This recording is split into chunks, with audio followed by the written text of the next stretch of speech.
오늘 우리에게 주시는 하나님의 말씀은 신약성경 고린도전서 1장 30절로 31절입니다.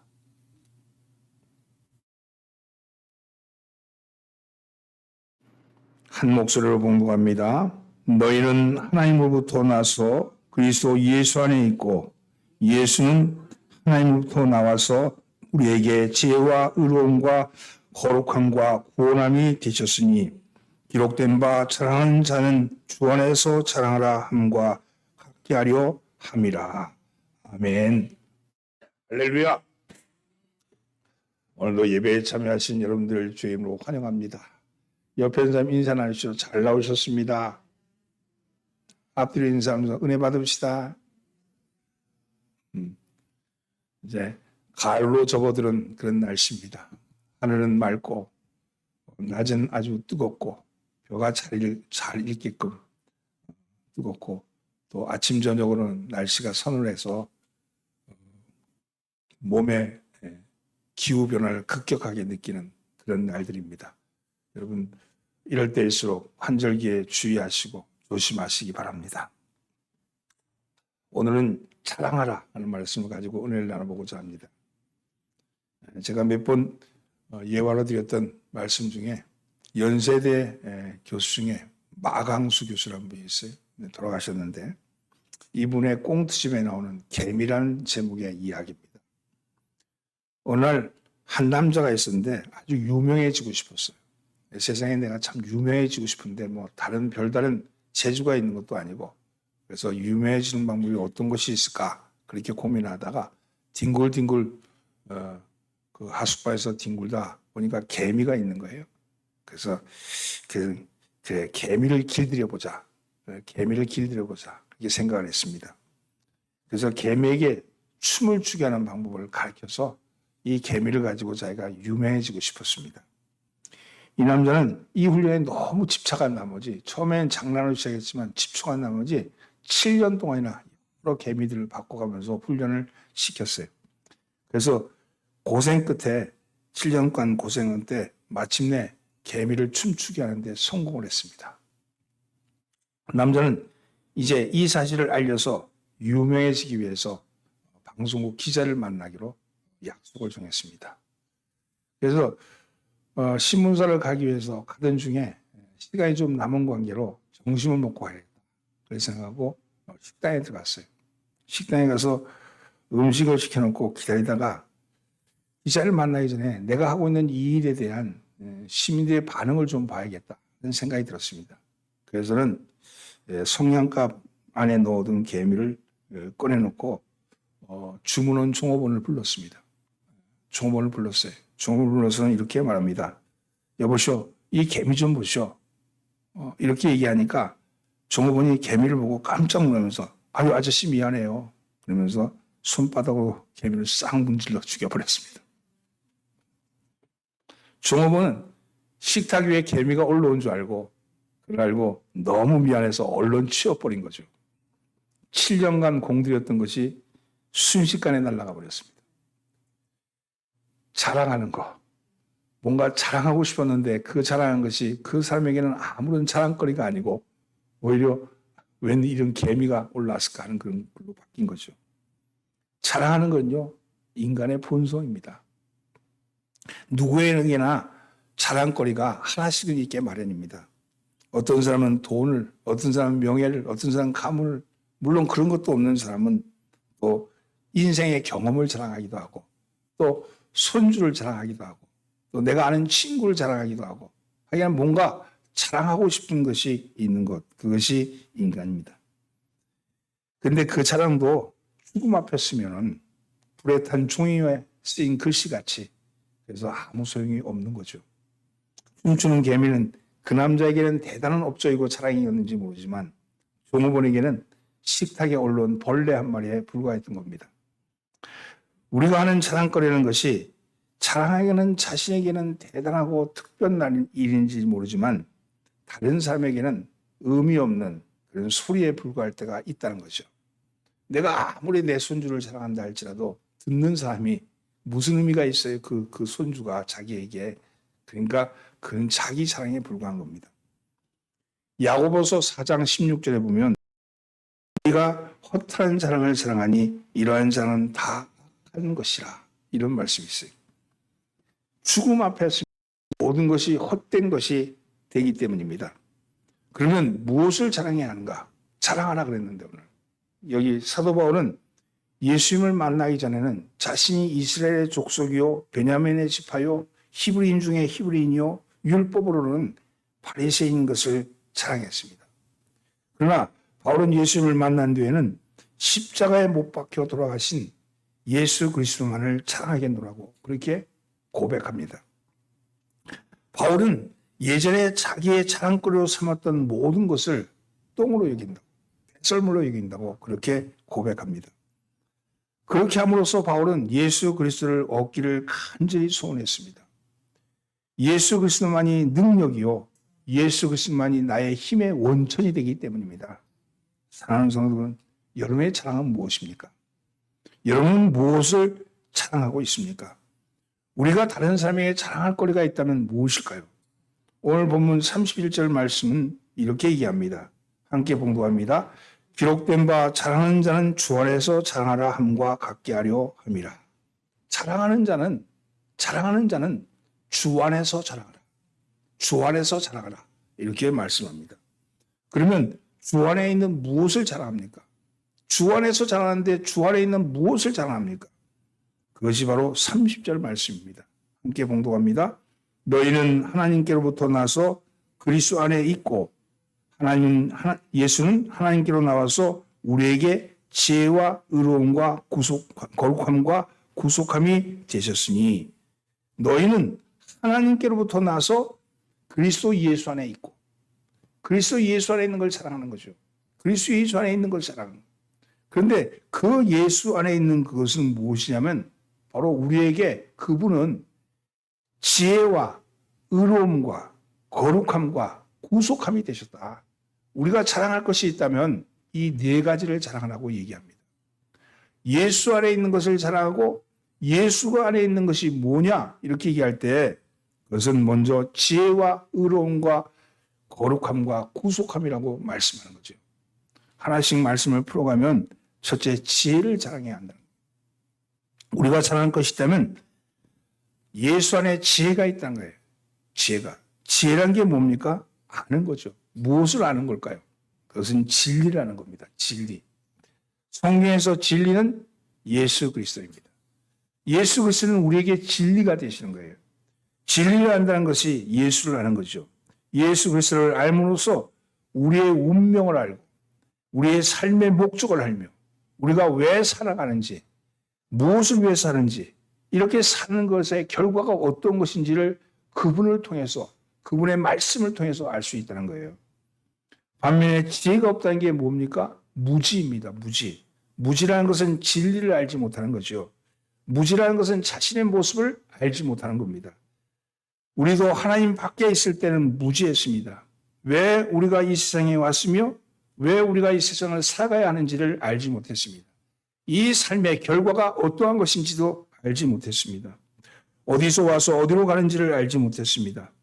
우리는 동물과 다르다고는 하는데 무엇이 동물과 다른지는 알지 못했습니다. 살면서 자기 자신이 얼마나 비참한 처지에 놓였는지, 또 비참한 처지에 놓인 인생이 어떻게 될지를 알지 못했습니다. 여러분, 지금 기후변화가 심하잖아요. 기후변화가 심한데 이렇게 보면요, 만물들이 바삐 움직이는 거예요. 벌도 바삐 움직이고, 나비도 바삐 움직이고, 새도 바삐 움직이고, 풀들도 바삐 움직여요. 왜? 기후가 변화되고 있으니까.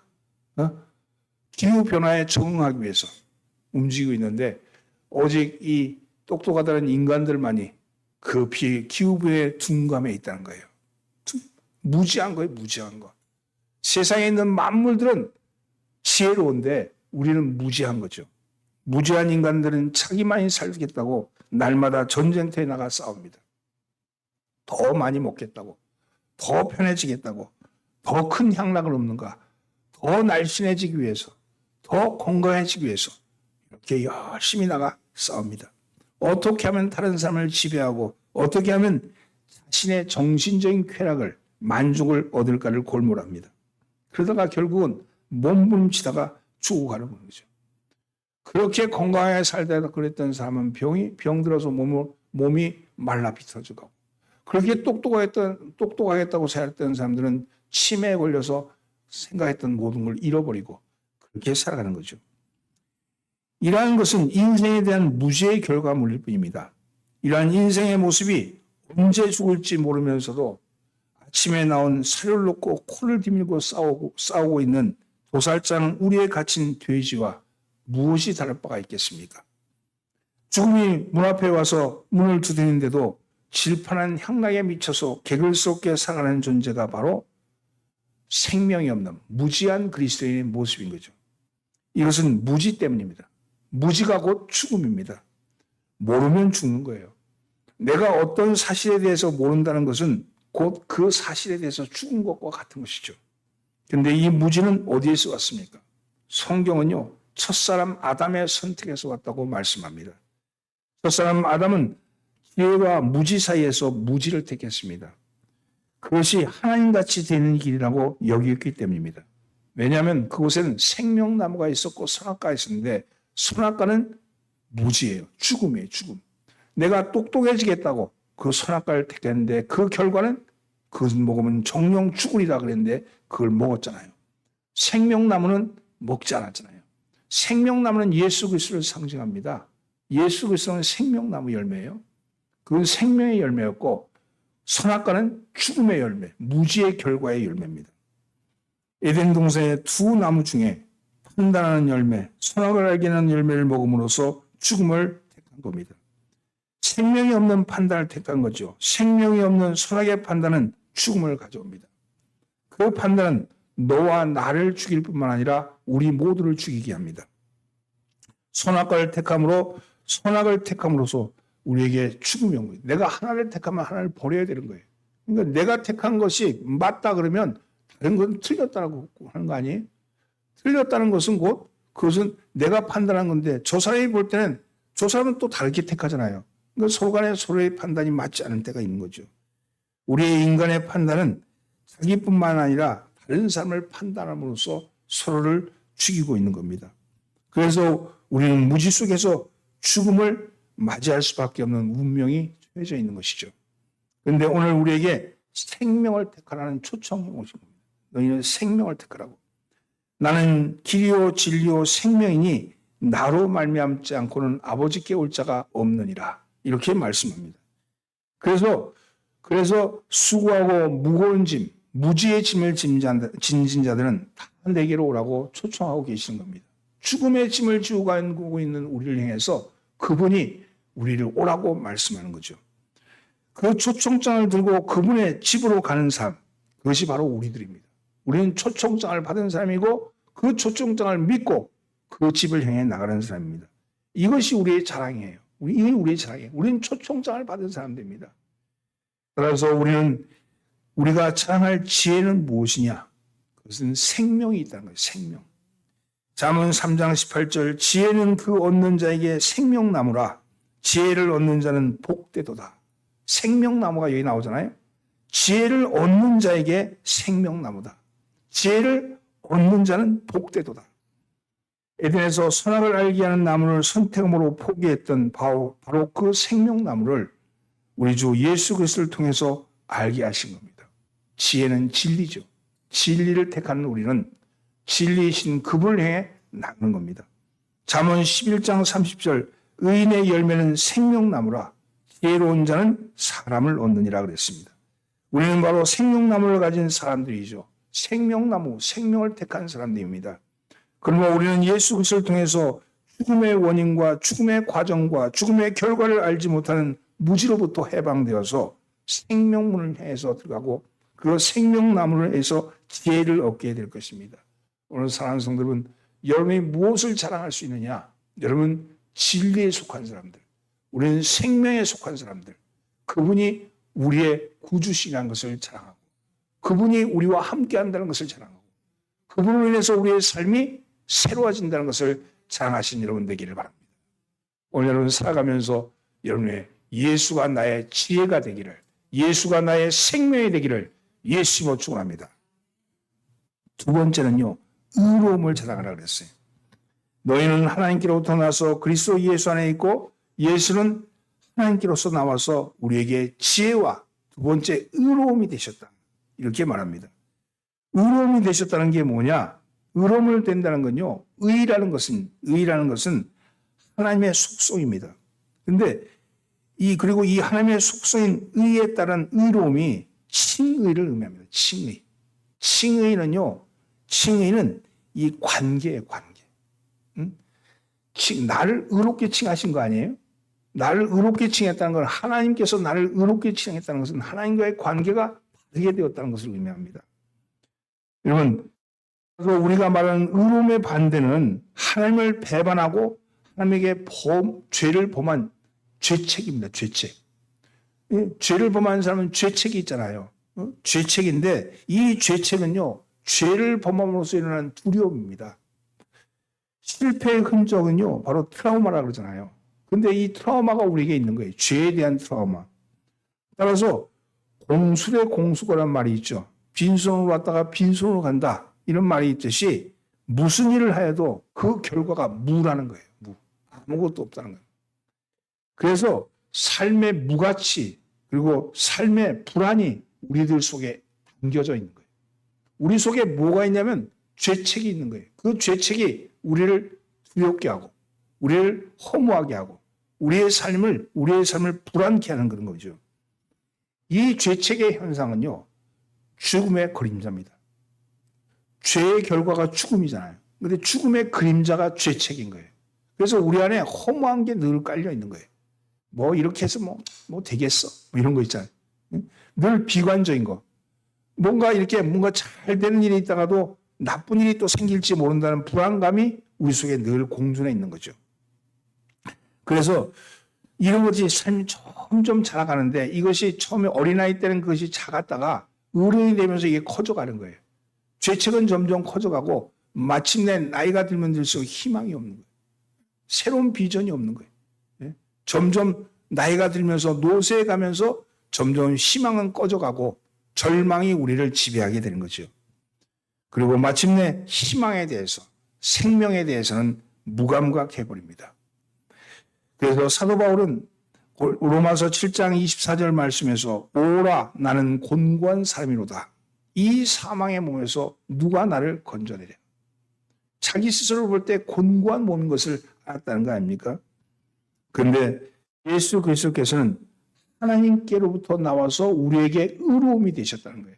그분이 우리 하나님이신데 그분이 우리와 관계를 회복해 하셨다는 거예요. 예수 그리스도께서 우리를 의롭게 하심으로, 의롭다는 것 관계가 바르게 하심으로 우리가 하나님과의 관계가 새로워지게 되었다. 관계를 맺게 되었다. 이렇게 말씀하는 거죠.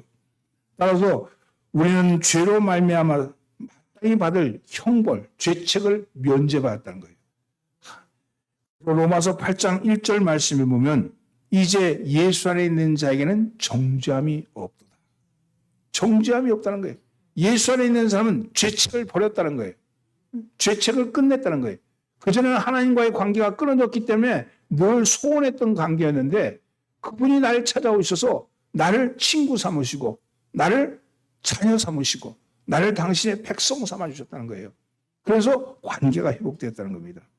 이제 더 이상 사망의 그림자가, 죽음의 그림자가 우리를 지배하지 못하며 저주의 사슬이 우리를 얽매어 놓을 수 없습니다. 갈라디아서 5장 1절 말씀, 그리스도께서 우리를 자유롭게 하시려고 자유를 주셨다. 우리를 자유케 하시려고, 죄에 매여 있는 몸, 저주에 매여 있는 몸을 자유케 하시기 위해서 그분이 우리에게 자유를 주셨다고 그렇게 고백합니다. 이 죄책으로부터 자유함을 얻은 의로움은 우리의 선한 행위에 있는 것이 아니라 믿음으로 된 것이다. 이렇게 고백합니다. 내가 무슨 선행을 행해서 그분이 나를 해방시켜 준 게 아니라 내가 그분을 믿음으로 나의 모든 죄책으로 해방되었다고 고백합니다. 사랑하는 성도는 우리는 예수 그리스도가 하나님께로부터 오신 분인 것을 고백하고 믿는 사람들입니다. 예수 그리스도의 십자가가 단지 죄속함의 상징이 아니라 나의 죄를 대신해서 갚기 위한, 그래서 지신 내 죄의 결과물이라는 사실도 기억해야 합니다. 진실로 예수 그리스도가 나의 구주, 그 나의 구주인 것을 마음으로 믿고 입으로 고백하는 사람들이 바로 우리들입니다. 따라서 우리는 하나님과 예수 그리스도에게서 의롭게 되었다고, 더 이상 죄책이 나를 지배하지 못한다. 나에게 부정적인 생각, 부정적인 말, 부정적인 것이 나를 끌어가지 못한다. 나는 그분과 의로움이 회복된 사람이다. 나는 하나님의 자녀요, 하나님의 백성이다 하는 그 고백이 우리의 고백이 되어야 될 줄 믿습니다. 그것이 우리의 자랑이 되어야 될 줄 믿습니다. 여러분, 우리는 하나님의 자녀됨을 자랑하셔야 합니다. 여러분, 그 자랑으로 세상 가지의 죄책으로 말미암아 오는 여러분 마음속에 있는 공고함과 허무함을 이겨내시기를 예수님을 축원합니다. 첫째는요, 거룩함입니다. 우리에게 지혜와 의로움과 거룩함과 구속함이 되셨다. 이래서 거룩입니다. 우리가 예수 그리스도 안에서 자랑할 것이 있다면 그것은 바로 거룩함입니다. 거룩하다는 말은 하기스란 말인데, 이 말은 구별하다, 구분하다는 뜻을 가지고 있는 어원에서 파생된 말입니다. 거룩의 개념은 구별되었다는 거예요. 구별되었다는 거예요. 여러분, 옛날에 저희 집에 제가 종손인데 제사를 드리면 보니까 엄마가 사과를 이렇게 그 제상에 올리는 사과를 가에다가 위를 자르고 아래를 자르잖아요. 그죠? 위두. 그게 뭔지 아세요? 구별되었다는 거예요. 이 사과는 제상에 올릴 사과라는 거예요. 이 사과는. 깎아놨다는 거예요. 깎아놨다는 거예요. 그리고 이렇게 제사 다 끝나고 나면 그 맷밥이라 그래서 밥에 숟가락을 꽂았던 밥을 따로 이렇게 위에 올려놨어요. 선반 위에 올려놨어요. 구별됐다는 거예요. 이건 제사 지낸 밥, 귀신이 먹은 밥이라는 거예요. 여러분, 이게 구별이라는 뜻이에요. 다른 것과 다르다. 너와는 다른 다른 여러 사과들과는 다른 사과다 하는 것이 구별이거든요. 구별을 했다는 것은 그것은 그 구별되었다는 것이 따로 떼어놓는 것이라면, 구별과 거룩의 차이는 뭐냐? 거룩은요, 구별이라는 것은 따로 띈 거라면, 거룩은요, 그 구별된 거 안에다가 채운 거예요. 다른 것을 채운 겁니다. 고귀한 내용물로 채워져 있는 게 거룩입니다. 구별이라 그러지 않고 거룩이라 그런 것은요, 아까 얘기했던 따로 떼놓은 것이 구별이라면 그 안에 때로 떼은 것 안에 내용물을 채운 것이 거룩이라는 거예요. 거룩은 구별된 그릇에 채워진 신령한 내용물인 거죠.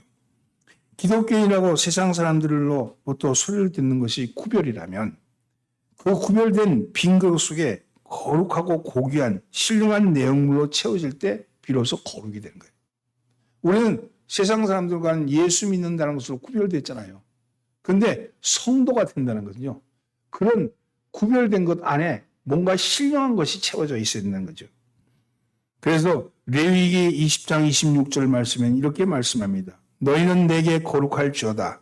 이는 나 여호와가 거룩하고 내가 또 너희를 나의 소유를 삼으려고 너희를 만민 중에서 구별하였습니다. 이렇게 말씀합니다. 우리는 우리의 존재와 행위나 행동이나 현상을 볼 때 거룩하지 못합니다. 그러나 하나님은 거룩하십니다. 그 하나님의 거룩하심이 세상 사람들과 구별된 우리에게 채워질 때 우리 안에도 거룩함이 채워진다는 거예요. 따라서 하나님의 거룩함은 신령함입니다. 신령함. 베드로전서 2장 5절 말씀, 우리를 위해서 이렇게 말씀합니다. 너희도 산돌과 같이 신령한 집으로 세워지고 예수 그리스도로 말미암아 하나님이 기쁘시게 받으실 신령한 제사를 드리는 거룩한 제사장이 될지어다. 여러분, 여러분들이 거룩한 제사장으로서 신령한 제사장이라는 거예요. 이건 목사 안수를 받은 사람이 행하는 얘기 아니야. 모든 사람이 구별되었던 그 안에 신령한 것이 채워질 때 제사장의 역할을 감당합니다. 사랑하는 성도는 이 거룩함으로 인해서 우리는 새 사람으로 거듭나야 합니다. 우리는 우리가 거룩함이 있다고 자랑해야 합니다. 구별되었다는 것, 그것도 자랑해야 되겠지만 그보다 더 자랑할 것은 우리 안에 하나님의 것이 있다. 우리 안에 하나님의 성품이 있다. 우리 안에 예수의 성품이 있다. 우리 안에 예수의 능력이 있다. 우리 안에 신령한 것이 있다. 이것을 자랑해야 합니다. 먼저 거룩한 말을 해야 합니다. 거룩한 표정을 나타내야 합니다. 이런 생각은 마음을 잡고요. 마음은요 표정으로 나타납니다. 그렇잖아요? 생각, 어떤 말을 하면 그 말이 생각이 되고 생각이 마음이 되고요. 마음은요 표정이 되는 거예요. 표정. 마음이, 그 사람의 마음이 어떤 마음인가는 그 사람의 얼굴을 보면 알 수 있잖아요. 오늘 여러분, 그래서 우리의 표정이 거룩해야 돼야 합니다. 오늘 여러분, 여러분의 모습이 거룩한 모습으로 변화되기를 예수님으로 축원합니다.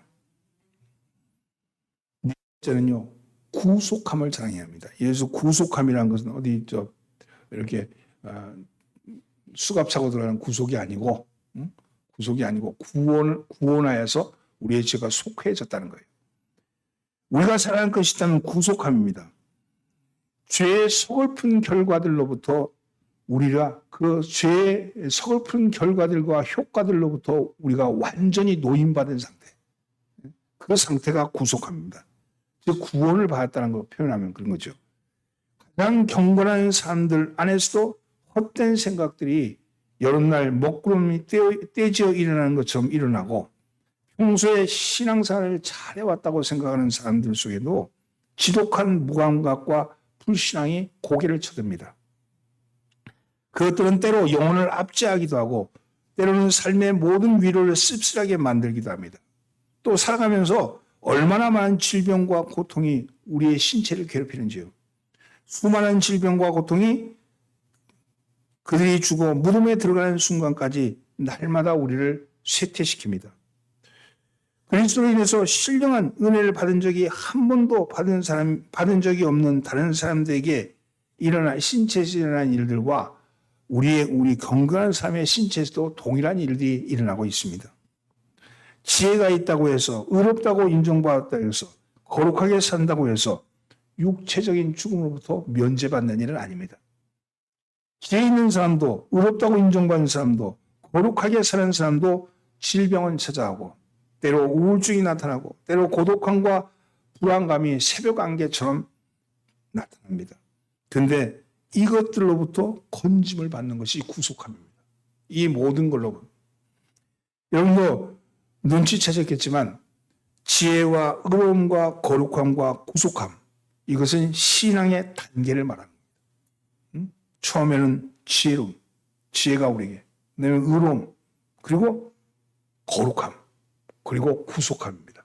맨 마지막 단계가 구속함의 단계. 여러분, 이것은 어둠에서 빛이 들어온 것 같습니다. 그리고 나면 칭의가 곧 의롭게 인정함을 받는 것이고, 의롭게 인정함을 받는 사람이 거룩한 생활을 하는 것이고, 거룩한 삶이 바로 우리는 거룩한 삶을 살아가다가 마지막에 구속함을 통해서 죄에서 초래했던 모든 열매들로부터 완전히 건짐을 받는 상태, 완전히 건짐을 받게 되는 것이죠. 이 구속함으로 인해서 우리의 모든 죄가 완전하게 확증되고 완전하게 충족됩니다. 이 구속감 때문에 우리에게 주어진 모든 은혜가 완전해지는 것이죠. 이 구속함으로 인해서 성도들의 행복은 더 이상 바랄 수 없을 정도로 지극히 완전해진 거죠. 따라서 우리는 그리스도의 구속함으로 인해서 그 어떤 것으로부터 지배받지 아니하는 그런 완전을 향해서 행군을 하는 겁니다. 그런데 이 구속함이 우리 안에 계신 예수 그리스도 안에 계시다고 인정하고 선언하는 거예요. 우리는 뭘 해나가는 존재냐? 구속함을 해나가는데 이미 구속함을 받았어. 그런데 그 구속함에 모든 구속함에서 완전해진, 죄책으로부터 완전해지고 불안에서 완전해지고 그런 상태가 돼. 그것을 뭐라 그러냐? 기쁨이라는 거예요. 기쁨. 우리 안에 기쁨이다. 구속함의 결과가 뭐예요? 기쁨이죠. 죄에서 노임받으면 기쁨이 생기잖아요. 갇힌 데서 노임받으면 기쁨이 생기잖아요. 병마에서 놓이면 기쁨이 생기잖아요. 이 기쁨이 우리 안에 있다는 걸 잘 아십시오. 여러분, 그 기쁨이 영적인 그 기쁨이 우리의 병마를 이기게 하고 우리의 불안을 이기게 하고 그 기쁨이 우리를 공허함을 이기게 합니다. 여러분들 속에 주님으로부터 오는 그 기쁨이 있음을 고백하기를 예수님으로 축원합니다. 사랑하는 성도 여러분, 구속함을 받은 우리 안에 모든 죄의 열매부터 자유함을 누리게 되었고 더 이상 죄의 그림자인 질병이나 실패나 우울증이 우리의 기쁨을 빼앗아갈 수 없습니다. 우리의 그 기쁨은 예수 안에 있는 것. 우리의 기쁨의 근원은 예수 그리스도 안에 있는 것. 예수 그리스도 안에 우리의 기쁨이 있다. 이것을 자랑해야 합니다. 사랑하는 성도 여러분, 여러분 안에 기쁨이 있음을 믿으시고 기쁨을 거기서 찾기를 바랍니다. 세상에 주는 기쁨은 갈증나는 기쁨이에요. 어저께 되게 목이 말라가지고 거기 말해서 사이다를 마셨는데 사이다가 시원하잖아요. 근데 곧이어 또 속이 타더라고. 물이 아니고 사이다는요 잠시 입의 갈증을 해소시킬 수 있지만 영원한 해갈을 할 수는 없습니다. 물이 있어요. 물이. 오늘 여러분 주님은요 우리에게 영원한 해갈케 하는 능력인 걸 믿으시 바랍니다. 그 기쁨이 여러분들 속에 있기를 예수님을 축원합니다. 우리는 네 가지를 자랑해야 한다는데 그 네 가지는 무엇입니까? 너희는 하나님께로 나서 그리스도 예수 안에 있고 예수는 하나님께로부터 나와서 우리에게 첫째 이해가 되시고 두 번째 의로움이 되시고 셋째 거룩함이 되시고 넷째 구원함이 되시다. 이 구원함을 자랑한다고 구속함을 자랑한다고 이렇게 고백하는 겁니다. 여러분 이 모든 것이 우리의 영혼에 있을 때 진정 자랑하지 않을 수 있겠습니까? 여러분 그 자랑을 가진 네 가지의 자랑거리를 가진 여러분들 그 자랑으로 자랑하신 여러분 되기를 예수님을 축원합니다. 기도합니다. 통성으로 기도합니다. 하나님 이 말씀을 붙들고 기도할 때 하나님 진정으로 생명 되시는 그분 내 생명 되시는 지혜 되시는 그분이 우리에게 와 계심을 믿으시고 생명을 자랑하시길 바라고 여러분 의로움 되심을 하나님과의 관계가 회복된 것을 기뻐하고 우리 안에 신령 것이 채워짐을 기뻐하고 구원함이 되심을 자랑하는 여러분 되기를 예수님을 축원합니다. 간절히 통성으로 기도합니다. 주여 세 번의 주에 기도합니다. 주여 주여 주여 살아계신 하나님 아버지 오늘도 우리의 자랑거리를 말씀하시는 아버지를 찬미합니다. 우리가 예수 안에 있는 것을 자랑합니다. 우리가 예수 안에서 생명 얻은 것을 자랑합니다. 우리가 예수 안에서 관계가 회복된 것을 자랑합니다. 우리가 주님과 구별된 우리들 속에 신령한 것이 채워진 것을 자랑합니다. 또한 하나님이여 우리가 완전히 구원함을 얻고 구속함을 받은 것을 자랑합니다. 오늘도 우리의 마음과 생각을 주장하시는 하나님 우리의 생각의 중심에 주의 영광이 있게 하여 주시고 구속의 열매를 주어 살아가는 저희들 되게 하여 주옵소서. 생활하는 것이나 아버지 마음 쓰는 것이나 오직 주님을 기쁘시게 하는 일로 쓰임받게 하여 주시고 한 주간 살아가면서 주님과 동행함의 큰 기쁨을 누리게 하여 주시옵소서. 오직 주님만을 바라보기를 아버지 세속이 주는 여러 가지 위로 여러 가지 위로 두려움과 여러 가지의 공포와 여러 가지의 목마름과 여러 가지의 갈증 속에서 오직 주님만을 바라보며 주님만이 나의 기쁨이요 주님만이 나의 구원인 것을 고백하는 자들 되게 하여 주시고 새 힘을 얻고 살아가게 하여 주옵소서. 병마로부터 노임받게 하여 주옵소서. 여러 가지 갈등케 하는 여러 가지 요소로부터 자유케 하여 주옵소서. 우리를 어렵게 하는 것들로부터 저희를 지어 구하여 주시옵소서. 오직 하나님만을 기뻐하는 자들 되기를 원합니다. 아버지의 영광을 바라보는 교회 되기를 원합니다. 우리 교인들의 마음들 하나하나가 주여 오직 주님을 사모하는 마음으로 채워지게 하여 주시옵소서. 오늘도 주여 복된 날 주여 허락하여 주시고 오늘도 이 한 주간 사람의 주여 새 힘을 부어주셔서 오늘 좀 듣는 예배를 통해서 얻는 새 능력과 힘으로 세상을 이기게 하여 주시옵소서. 주님을 사랑합니다. 생명과 의로움과 거룩함과 구원함이 되신 주님 오늘도 이것을 사랑하며 세상을 위해서 이기게 하여 주옵소서. 세상의 자랑거리에 눈 돌리지 말게 하시고 우리 안에 있는 자랑거리로 인해서 우리의 마음이 날마다 기쁘게 하여 주시고 날마다 새 힘을 얻게 하여 주시옵소서. 우리를 구원하신 예수님의 이름으로 기도드리옵나이다. 아멘.